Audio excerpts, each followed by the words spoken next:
नमस्कार फ्रेंड्स, आज अपन बात करने वाले हैं कि आपको प्रोजेक्ट फाइल कैसे बनानी है। अगर आप एमए में हैं या बीए में भी कोई से भी सेमेस्टर में है और एमए भी कोई से भी सेमेस्टर में, तो आपको नॉन प्रैक्टिकल सब्जेक्ट की फ़ाइल कैसे बनानी है उसके बारे में बात करेंगे। तो ये मेरे पास राजनीति विज्ञान की फ़ाइल है जिसमें मैं एमए कर रहा हूँ, तो उसकी फ़ाइल कैसे बनती है उसकी बात करने वाले हैं। तो सबसे पहले आपको कॉलेज का नाम लिखना है ऊपर ही ऊपर। उसके बाद आप कौन सी क्लास में हैं और सत्र आपको लिखना है। उसके बाद सेमेस्टर फोर्थ में मैं हूँ, पेपर थर्ड है, होम असाइनमेंट, और फिर पेपर का नाम क्या है। पेपर का नाम आपको लिखना है भारत और विश्व, या और भी जो आपके कोई पेपर है उसका नाम आपको लिखना है, और कौन सी इकाई से आप इस फाइल को तैयार कर रहे हैं। जैसे यूनिट फर्स्ट से मैं इसको तैयार कर रहा हूँ, एक बार मैं सिलेबस दिखा देता हूँ। ये भारतीय विदेश नीति के सिद्धांत के टॉपिक का नाम है यूनिट फर्स्ट।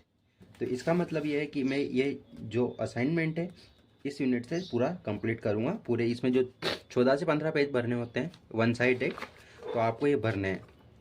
और आपको यहाँ पे नाम, अपना नाम, पिता का नाम, कक्षा और सेमेस्टर लिखने होते हैं, तो ये आप लिख लीजिएगा। इसके बाद अगर बात करें आगे की, तो ये मैंने भारतीय विदेश नीति के सिद्धांत, निर्धारक, लक्ष्य और उद्देश्य लिखे हैं इसमें, कि जो ये इस यूनिट में दिया गया है उसके अनुसार इस फाइल में आपको फाइल बनानी है। भारतीय विदेश नीति के सिद्धांत क्या है ये लिख दिए। गुटनिरपेक्षता है, क्षेत्रीय शांति और स्थिरता,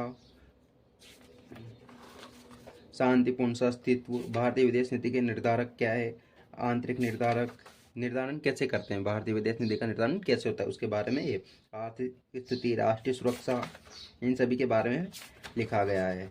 फिर ऐसे ही ये बहुत सारे टॉपिक मैंने लिखे हैं। फिर इसके बाद भारत की विदेश नीति के लक्ष्य और उद्देश्य मैंने लिख लिया कि भारतीय विदेश नीति के उद्देश्य क्या है और लक्ष्य क्या है, आगे कहाँ तक जाना चाहती है। अंतर्राष्ट्रीय मान्यता लिख ली भारतीय विदेश नीति में। ये फिर पड़ोसियों के साथ संबंध लिख लिए भारतीय विदेश नीति के। और इस प्रकार ये मैंने फाइल पूरी कर ली। तो आपको ये निष्कर्ष लास्ट में लिखना है। तो ऐसे इस प्रकार आपको फाइलें बनानी है। हर प्रोजेक्ट फाइल ये कम से कम 15 पेज की होती है, वन साइडेड आपको बनना होता है। और ये सिलेबस है। सिलेबस आपको यूनिवर्सिटी की वेबसाइट पे मिल जाएगा, लेकिन वो इंग्लिश में मिलेगा, और जो बीए का है वो हिंदी में मिलेगा। तो आपको हिंदी, अगर आप हिंदी मीडियम स्टूडेंट हैं तो आपको हिंदी में करना पड़ेगा वो। ठीक है। तो आपको अगर ये वीडियो अच्छी लगी हो तो मेरे चैनल को सब्सक्राइब कीजिए और वीडियो को लाइक इनसे जरूर कीजिएगा। अगर आपको क्लास भी चाहिए तो कमेंट बॉक्स में जरूर लिख दीजिएगा। Thank you so much.